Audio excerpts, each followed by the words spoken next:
सरकार के गोदामों में अनाज का स्टॉक लगातार कम हो रहा है और इस वजह से गेहूं की कीमतों में तेजी बनी हुई है। शुक्रवार को दिल्ली में गेहूं का भाव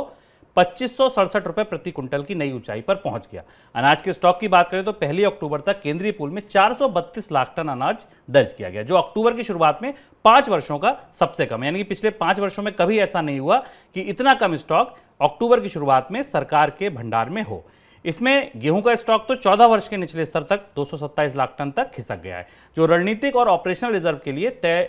स्टॉक लिमिट से थोड़ा ही ज्यादा। नियमों के तहत 1 अक्टूबर तक सरकारी स्टॉक में रणनीतिक और ऑपरेशनल स्टॉक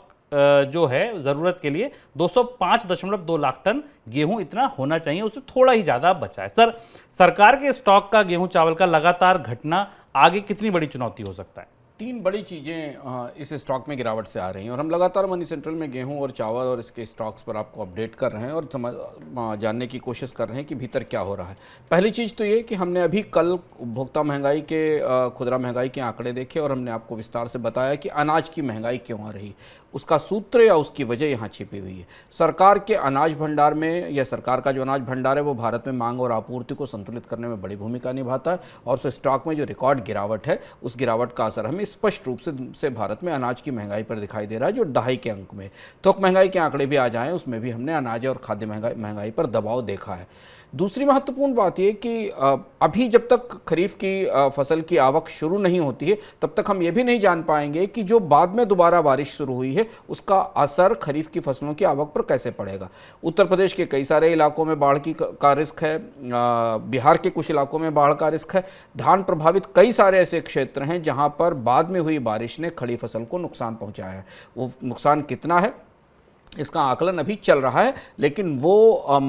उससे होने वाले धान की और मोटे अनाजों की आपूर्ति बाजार में कितनी कम होगी उसका असर हमें अनाज भंडार पर दिखाई देगा। शुभम, सबसे बड़ी दो और महत्वपूर्ण चीज़ें इससे दिखाई दे रही। जिस तरह से अनाज भंडार में गिरावट दिख रही है और गेहूं की कीमत 2500 से ऊपर निकल चुकी है, इसके बाद रबी का एमएसपी तय करना सरकार के लिए और ज़्यादा मुश्किल हो गया है और इसलिए हम देख रहे हैं कि रबी के एमएसपी को या समर्थन मूल्य को जारी करने की जो तारीख है वो निकल चुकी है, कैबिनेट की बैठक भी हो चुकी है, लेकिन अभी तक सरकार समर्थन मूल्य पर निर्णय नहीं ले पाई। 14 साल के न्यूनतम स्तर पर गेहूं के भंडार को भरने के लिए सरकार को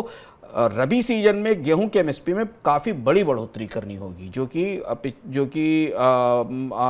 पिछले सीजन का एमएसपी है उससे काफ़ी ज़्यादा होगी और उतनी बढ़ोतरी बाजार में परमानेंटली स्थायी तौर पर महंगाई की अंतर्धारणा बना देगी। यानी गेहूं की कीमतें लगातार ऊंची रहने की संभावना बाजार में बनती दिखाई देगी अगर सरकार बहुत ऊंचा एमएसपी घोषित करती है और बाजार में बेंचमार्क होता है आमतौर पर सरकार का समर्थन मूल्य। और अंतिम बात ये कि सरकार ने मुफ्त अनाज की स्कीम को दिसंबर तक के लिए बढ़ाया है। अभी जो अनाज भंडार की स्थिति है उस हिसाब से सरकार को इस स्कीम को दिसंबर के बाद चलाए रखने का कोई रास्ता अब दिखाई नहीं दे रहा है, क्योंकि अनाज भंडार में जो रिकॉर्ड गिरावट है उसके लिए फिर सरकार को अनाज खरीदना पड़ेगा